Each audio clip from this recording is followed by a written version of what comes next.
G'day, Matt. Hey, brother. How are you, man? I'm good. Thanks for sitting down and having another chat with us. I know, mate. It's getting a bit too much, isn't it? I know. Every couple of months. It's almost like we're stalking you. Yeah, no, I'm It's stalking pretty you, bad. mate. Well, we last spoke at Froth and Fury in late January. Seems like a really, really long time ago now. How's the sort of rebirth of Mortal Sin Live going? Yeah, going really good. What's the difference between January and today? Well, obviously, January was the first show, so we're up to like show number 13 of about 41. Yeah. So, yeah, we're running pretty hot at the moment. Yeah. Like, if you thought we were good at Froth and Fury, Yeah. times it by 10 now. Massive. Yeah. That's huge. I mean, it's a big. It takes playing a lot to get you to get everything right. You know? Yeah. Maybe we don't have everything right yet, but we're close. I reckon at Froth and Fury now, we saw the whole set. We thoroughly enjoyed it. It was just great to see you guys back on stage, right? And I think I'd love to see you. I'm really looking forward to tonight. Yeah, Froth and Fury was 40 minutes set. Tonight we're playing 70 minutes. That's right. So yeah, you get to see a bit more of the set. The real Mortal Sin come out. Yeah. You get to play a bit more than just the best of. Yeah. Oh, that's cool. And we're so looking forward to it. We've been looking forward to it for a long time. You're at the conclusion of the 40th anniversary? Well, the Australian parts. Yeah, the Australian part, so, we head off to Japan and China in a couple of weeks, and then New Zealand, and then August we go over to Europe for about a month. Okay. How's the body holding up? Yeah, All right. Pretty good actually. Yeah? Yeah, I've got a bit of a bung knee, but it's been pretty good in the last couple of days. So let's see what happens. We'll surf that wave then. Me and Annie both got bung knees, so it's funny. You get on stage, like you hobble on stage, and then you jump around on stage because the adrenaline takes all the pain away, and then you come off stage and go, "Oh, why did I do that? Oh my god!" And the next morning you wake up and it's like straight to the chemist, buy Decca rub, put on the knee. Bit of ibuprofen. Yeah. Yeah. I know that feeling, mate. As a front man, what does it take to command a crowd, whether it be here, Asia, Europe? It's not the front man's job to command a crowd, it's the whole band's job. Yeah. So it's the songs. Yeah. If the songs are there and the crowd, like, yes, you feed off the crowd, but it's all about just engaging. So it's not about commanding. We're not. That's not what we're out to do, to command the crowd. You know, basically we want to entertain, and we want everyone to pretty much just enjoy our show. You know, it's hard to explain as a band member because you like any band that gets up there, we're all doing the same thing, but we're doing it differently. If you get what I mean. It's the same thing, we just all do it differently. Yeah. Because of all the different, members and all the different interactions and all that sort of stuff. So, I mean, look, we just try and have a little bit of fun on stage. I think if we have some fun on stage and we play well, then they'll feed it back to us, and then we feed it back to them. You know, it's like it's a mutual admiration. Yeah. What's the biggest difference between the crowds of like the late 80s, early 90s compared to the crowds of today, apart from like some of the older faces in the crowd? That's all it is. We played to a full house in Sydney, which was about 550 odd people. Yeah. And 80% of the crowd had to be like old school. Yeah. And mate, they still went off. Oh yeah. It's like they all forgot how old they were. They just went, I'm going to have a good night tonight. I'm going to fucking go ape shit. Yeah. If I wake up tomorrow morning, I've got to put bandages and everything on. Well, so be it. Yeah. I think that's sort of the metalhead way, isn't it? Like, well, it is. Yeah. You have fun first and think of the consequences later. Yeah. There's always going to be a consequence. Yeah. You got to expect it. Yeah. But as long as you have fun. Exactly. Getting to that point. We want people to walk away from our shows and wake up the next morning and just go, fuck, that was awesome. Yeah, what the fuck just happened? Yeah. And that's what we did at Froth and Fury. So I'm looking forward to the extra half an hour tonight, man. That's going to be so good. So looking forward to it. We just got so many songs that we still have to leave songs out. Yeah. You know, we could probably play for 2 hours and someone will still go, oh, but you didn't play that song.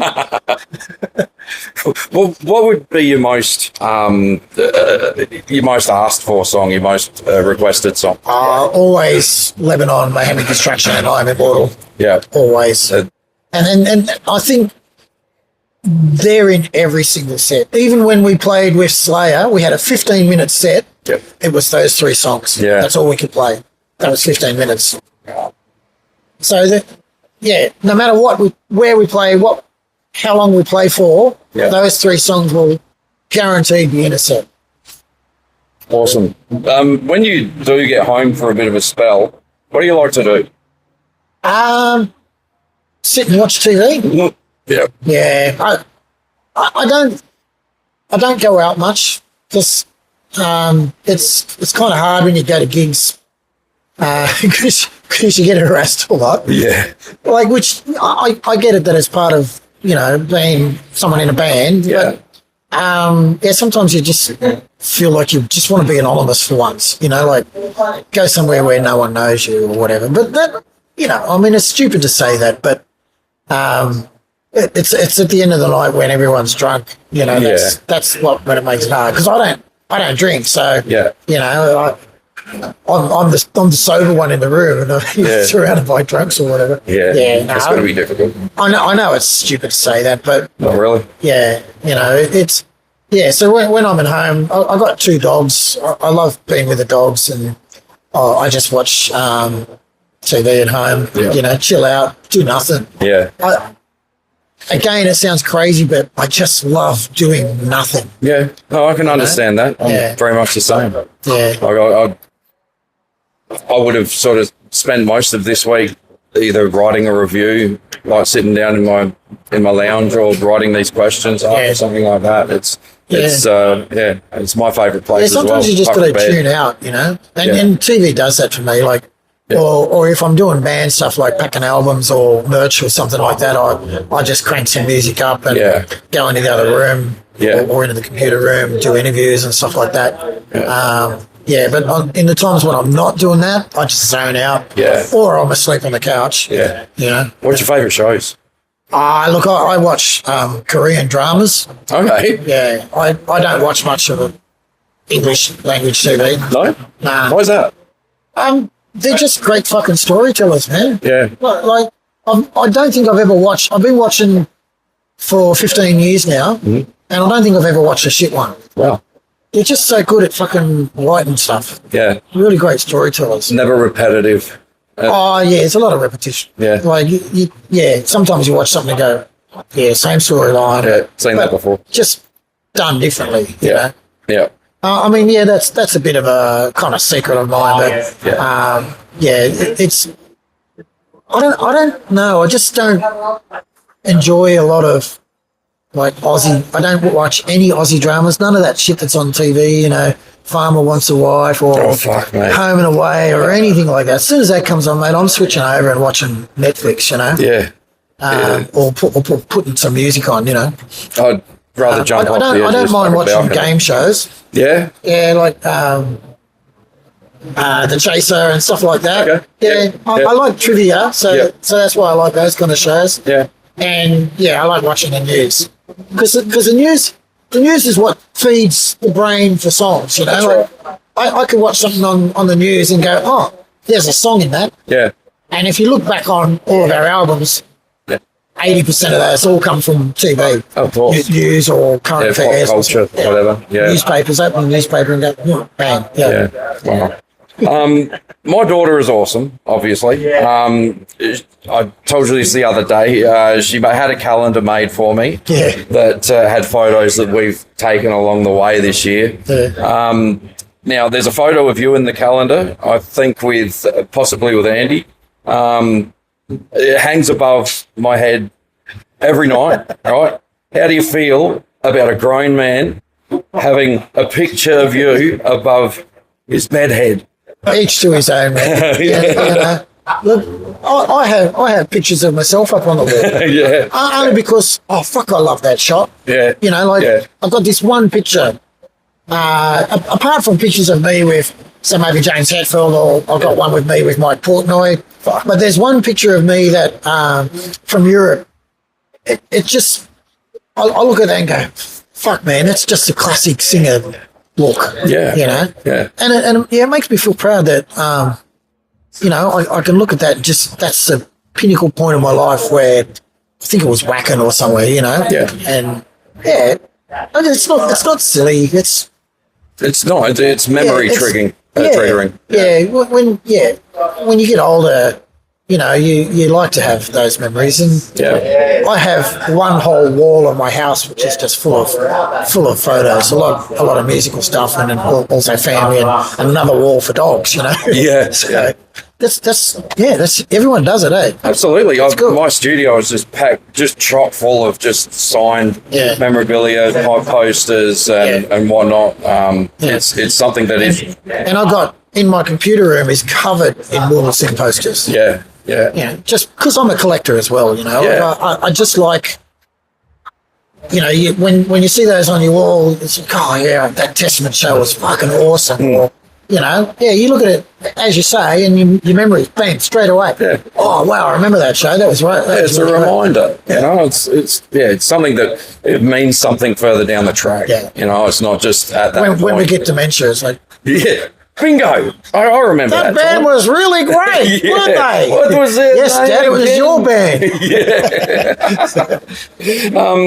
I have to ask: is any new music on the cards? Do you think? We still haven't. Like this year really blew up on us. Yep. With a lot of shows, and haven't really had time to do anything. I don't know what the individual guys are, if they're writing stuff. If they are, great. Yeah. I always get ideas in my head, but a week later I've forgotten them. Yeah. But some I remember, and it'll be something that we will encroach. We'll probably more like do a best of album early next year. Yep. First. Cool. And then we're also doing we've got 2 bootlegs that we're going to put out on vinyl. One is the Keep It True show, and the other one is Metallica live in Melbourne. When we played with Metallica at Festival Hall. Because apparently I had all these cassette tapes that I'd never touched for 40 years, and I sent a couple down to Ryan. I said, see if you can make anything out of any of these. And he said, fuck, man, the Festival Hall gig, that's fucking awesome. I said, all right, well, let's make a fucking bootleg. Fuck, he said, yeah, man, you got to do that. So, jeez, that's just gold. Yeah, absolutely. So, oh man. So that's 3 vinyls we'll do early next year, and we'll re-release An Absence of Faith on CD and maybe a vinyl as well. Yep. We'll re-release, not re-release, but we'll make more copies because everything's been out of stock for so long. Yeah. So Psychology of Death and Face of Despair. Yep. So there'll be plenty of stock. We're this close to having our online store open. Okay. We just got to work out all the shipping stuff. So once we nail that, we'll be able to put everything up online. All right, sweet. What does Mortal Sin mean to Mat Maurer? Maurer. Maurer is all you need. Sorry, Maurer. Dedicated to.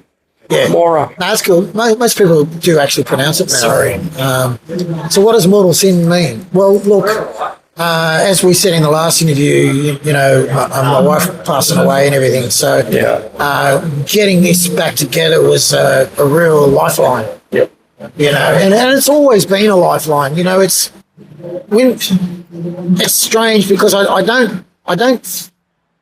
don't think of myself as a vocalist on par with, you know, all the greats or anything like that. I just feel like I'm an average vocalist, so I feel lucky. Yeah. Like I feel privileged that I was able to start a band with Wayne and the early members and go through the steps to get to where we are today. You know, like it's.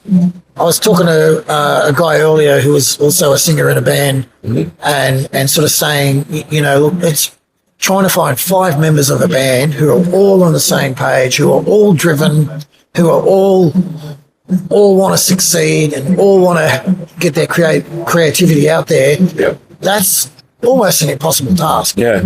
You know, and not many bands can do it. You know, like That's true. some bands might last a year or two, some bands might last 10 years, and then you know, shit might hit the fan, and then you change members. I mean, God, how many members have we had in Mortal Sin? We've probably had more than 20. More than 20 have to be. You look at Wikipedia, I think it goes for fucking pages. But, yeah, you know, so I think, privileged, lucky, honoured,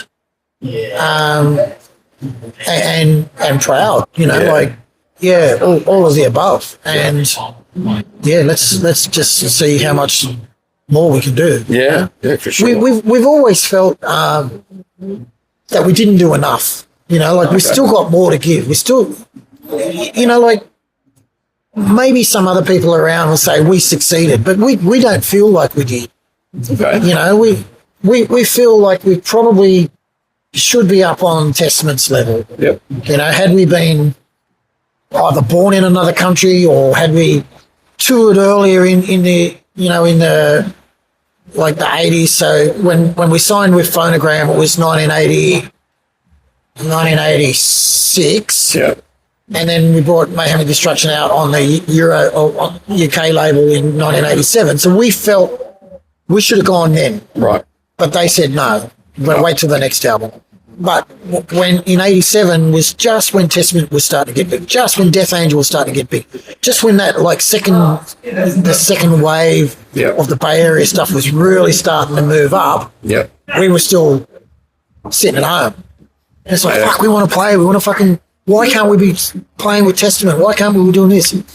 So we feel a little bit we got left behind. Yep. And had we gone in 1987, we'd probably be a little bit higher than we are now. Yeah. So our task now is to, when we go to Europe in August, we need to like play like our lives depend on it, and hope that someone's going to be there and go, fucking hell. Yeah. Where are you guys from? Yeah, exactly. You know, like I haven't never heard you guys, or wow, you guys have been around for 40 years. You know, all of those questions, and we're like, yeah, man, it's just because we're from Australia. Yeah. You know, so that's a shame. we need to really blitz everything we do in August in Europe, so that next year can be even bigger. Yeah. And bigger festivals will come calling, because that's where you start rising in the levels. You know, look at Parkway Drive, fucking headline fucking bucking. Yeah. You know, where on their first tour they were driving around in a fucking car, sleeping in a car. Yeah. I don't know if you ever watched I did. Yeah, so it takes time, it takes levels, it takes an awesome show, and look how they built their show now. Yeah. You know, you'd watch them and you'd think you were watching fucking Rammstein. You know, it's a proper full-on stage show. Yeah, it's a full-on show, which is kind of what we want to get to. Yep. But how much can a thrash band do without, we don't want to take away from the music, but we want something that will work with the music. Yep. You know? Yeah. Yeah, so... I fully get it. Now, I've just asked, do you have plans to tour in the upcoming years? Obviously you do. Yeah. I mean, you've got Flotsam Jetsam coming up very soon. September, October, And then obviously you're off to Europe in August. Yeah. Yeah. So after Flotsam and Jetsam, we were thinking of doing like a thank you show in Sydney and Melbourne. Yeah. And playing the Mayhem Destruction sets. Nice. But when we were going to do it, Good Things Festivals just announced that they're playing on the same weekend. So I said to Chris, nah, look, I don't want to play on the same weekend as Good Things. No. I'd like to be on Good Things. Definitely. I don't know if we'll even get a look in, but somewhere like Knotfest or something. Either that or Knotfest would be really great. That would work great for us next year. Yeah. Because we're, depending on how the Flotsam and Jetsam tour goes, we might look at bringing someone else early next year, you know, like Forbidden or Sacred Reich or Voivod or, you know, any one of those. Yeah. See what happens, you know, maybe Metal Church, I don't know. Someone. It all sounds sick. Someone. Yeah. I would be at every single one of those shows, for sure. All right, we generally finish off with the Fast Five. I've got a Fast Six for you today, so these are pretty easy, just general questions. So, favourite band? Dream Theater.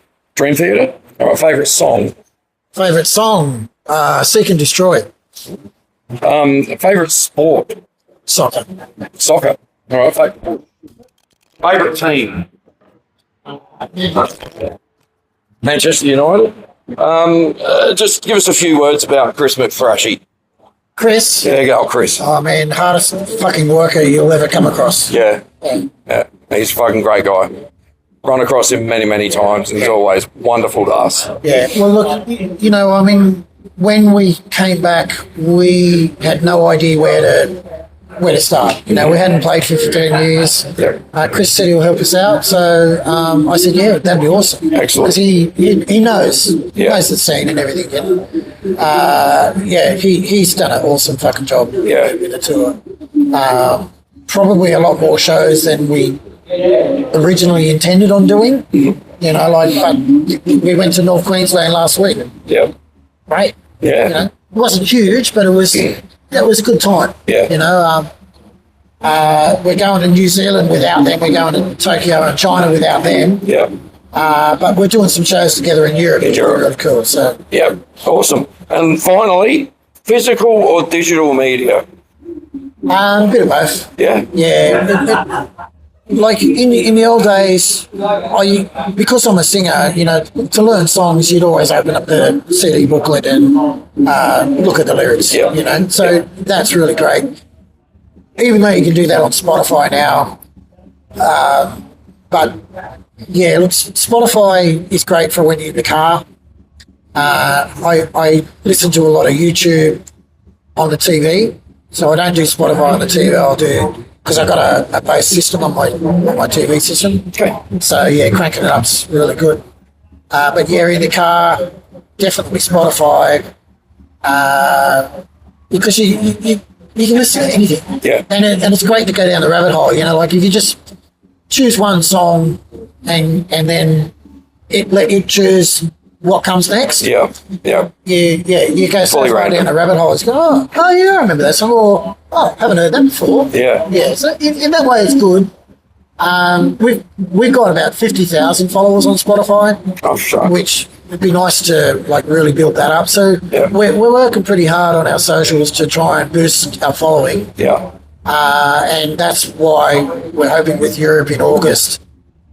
Like the goal is to at least double our Facebook and Instagram. We want to build really good because we only just started that a couple of months ago. But try and build everything up and Spotify up because you do earn a little bit of money off that. Yeah. Right. Not a huge, not a huge lot, but any money's good money nowadays. Yeah. It's money for nothing basically. Yeah. So yeah. Awesome. All right, well, thanks very much for hanging out with us again. Yeah. It's been great to see you again. No worries, man. And we're very much looking forward to tonight. It's going to be fucking awesome. Yeah. So thanks again, man. Cheers, dude.